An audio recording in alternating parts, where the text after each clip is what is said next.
Hey, welcome back to Motivated with Meg. We are in season 1, the eating experiment, where we toss out the food rules and explore how food and freedom connect.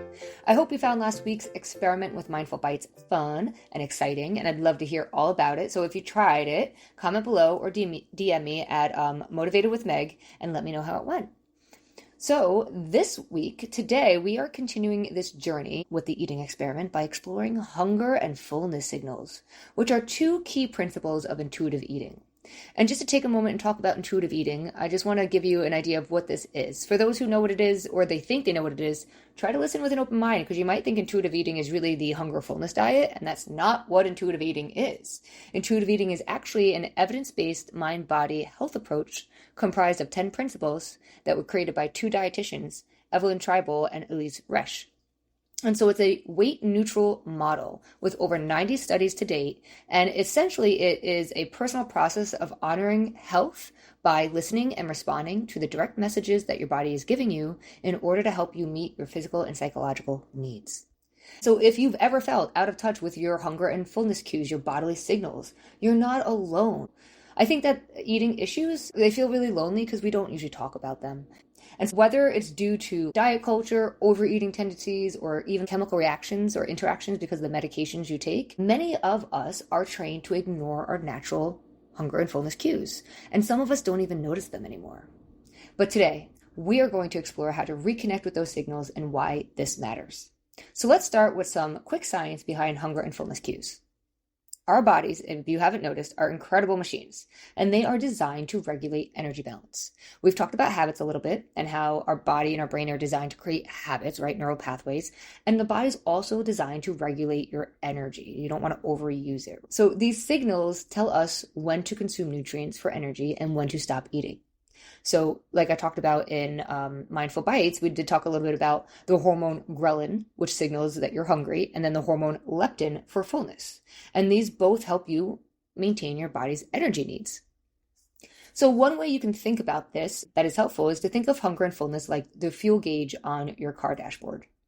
These indicator lights, the E-light, they're here to tell you something. It's telling you to go take an action, to go to the gas station, to fill up your gas tank. You're on E. And if you ignore this light that comes on with your gas tank, not great things happen. And if you overfill your tank, there are some consequences to that too. So let's start with hunger. Hunger is your body's signal telling you it's time to eat. Just like you wouldn't ignore the gas light on your car, we don't want to ignore your body's hunger signal. Otherwise, we wind up hangry, stranded on the side of the road, wishing we'd stopped for gas earlier. And I used to do this all of the time. Oh my gosh, it was insane. Just straight out ignored my hunger, especially if I had overeaten recently, or I didn't like the number on the scale because I had this belief that if I skipped a meal or two that I would somehow make up for what I ate earlier and the number on the scale would go down magically. But this often backfired, skipping meals, because it usually led to me overeating somewhere else in the day or snacking mindlessly because I was hungry. My body wanted its fuel and I wasn't giving it to it.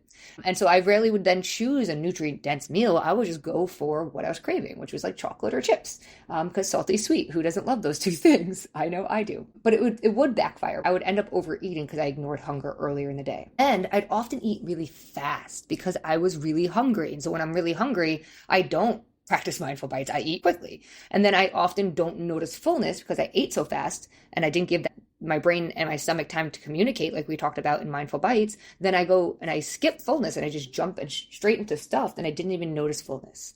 So this is where slowing down and taking mindful bites is going to be really helpful in beginning to notice your hunger and fullness signals. Fullness signals are your body's natural way of letting you know it's time to stop eating. But in a culture that is often encouraged to clean their plate, or there's a lot of mindless snacking, these signals can be easily overlooked. One way to begin noticing your fullness is to pause mid-meal and begin to ask yourself how the food tastes and how your body feels. This is, again, part of Mindful Bites is, slowing down, putting the fork down, and then you can ask this question.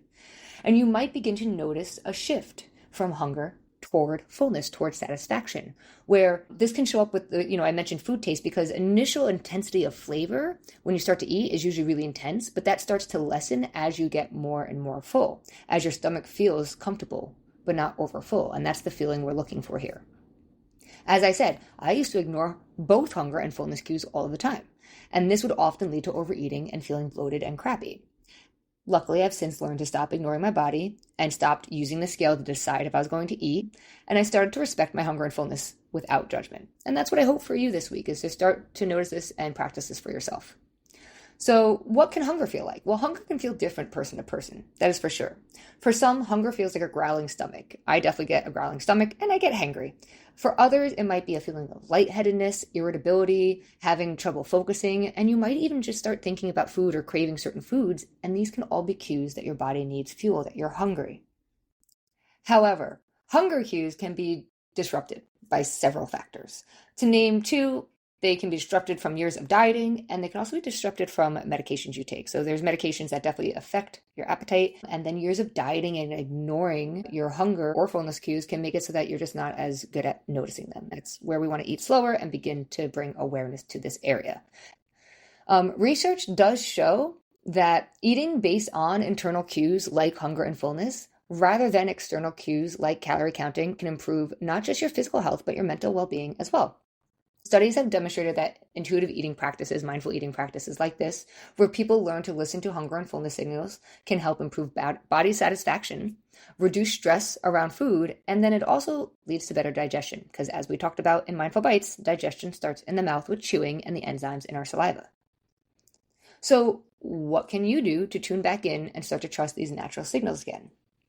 Well, I'm assuming you guessed it, but it's to experiment. But this week's experiment has two parts to it. Part one is to bring awareness to what hunger and fullness feel like to you. That's it. That is part one. So you're just trying to start to really notice, what does hunger feel like to me? What does fullness feel like to me? Tune into those sensations. Part two is to experiment with actually listening to them and honoring them. Those are two different things. The listening part is a lot harder than noticing. Once you notice it, now you have a choice to listen to it. And what I mean by that is that if you notice fullness, and there's still food on your plate that's yummy and delicious and you want to finish it, you have a choice to honor that fullness, pack that food up, put it in the fridge and have it later when you're hungry again, or to ignore that fullness and just keep eating, clean off your plate because, why not finish what's in front of me? Or, it's not good reheated or whatever reason you come up with. And again, there's no judgment here with what you choose. It's just noticing hunger and fullness and experimenting with honoring them. And when you don't, or when you choose not to honor them, look at why. Was it like, I'm really busy at work and it felt like, more important to be productive and get this project done than to go take a break and eat because I was hungry? Or was it like, hey, I was eating and I was just like consumed by my phone, doom scrolling, and I didn't even notice fullness? What's going on when we don't honor them? That's what we want to look at here too. Honoring fullness involves listening for that feeling of satisfaction and stopping when you feel content, rather than waiting until you're stuffed. The hunger and fullness scale can be a really helpful resource. It's a scale that rates your hunger and fullness on a scale from 1 to 10, where 1 is ravenous and 10 is uncomfortably full. Ideally, you'd aim to stop around 6 or 7, where you're pleasantly satisfied, but still energized. You're not like stuffed or bogged down and have no energy now from eating like a Thanksgiving dinner. So again, this is never about perfection. It's about developing trust with your body and knowing that you can eat again when you're hungry without guilt or restriction. By regularly checking in with your body's signals, you'll start to feel more in tune with what it needs to feel amazing. Keep in mind that fullness isn't just about physical sensation. Just like with hunger, sometimes we eat past fullness because we feel deprived or because certain foods are forbidden. So diet culture and mentality can play a huge role in if we choose to listen to hunger or fullness signals. As diet culture promotes restrictive eating patterns that label certain foods as good or bad or off limits, this can lead to feelings of deprivation and eventually overeating and wanting to ignore these signals. And that's one reason that I started the entire eating experiment season off with Mindful Bites, is because I know that feeling of deprivation, like I didn't get to enjoy what I just ate, so let me go eat more of it and I'll start fresh on Monday. And this cycle of not honoring our body, it creates and reinforces the idea that we're constantly at war with our bodies and with cravings and with hunger, rather than learning to just listen to the natural cues that our body is giving us. So this week, slow down. Chew more, savor your food, and see if you can notice those hunger and fullness signals. Notice your fuel gauge. Is the E light on? Are you ignoring it to finish something? Did you miss it? That's not a big deal. Don't make a big deal out of it if you weren't able to notice it. Just reflect. Be kind to yourself and try again. The key is to continue practicing, to build trust with your body, takes time, especially if you've been disconnected from your hunger and fullness signals for a while. So with each meal, just give yourself the opportunity to listen and honor those cues. If you're unsure, remember that it's just an experiment. There's no failure here. Just try to listen and adjust as you go. Remember, it's not about perfection. You'll overeat and you'll undereat sometimes, just like you're going to forget to practice mindful bites. Instead of judging yourself, use it as an opportunity to reflect. What was happening in that moment?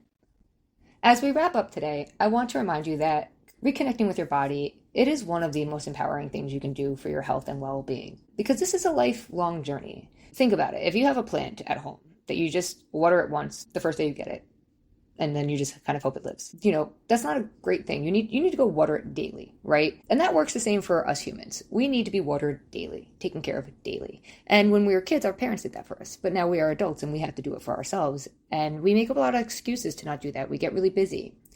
One thing I'd love for you to take away from this episode is to remember that your body has wisdom. And sometimes we just need to slow down and trust it. So tune in, get curious, and most importantly, be kind to yourself as you experiment with honoring your body's hunger and fullness signals this week. Please comment below or DM me if you have any questions. That's it for today's episode of Motivated with Meg. Thank you once again for listening. Until next time, be kind and be yourself. Everyone else is already taken.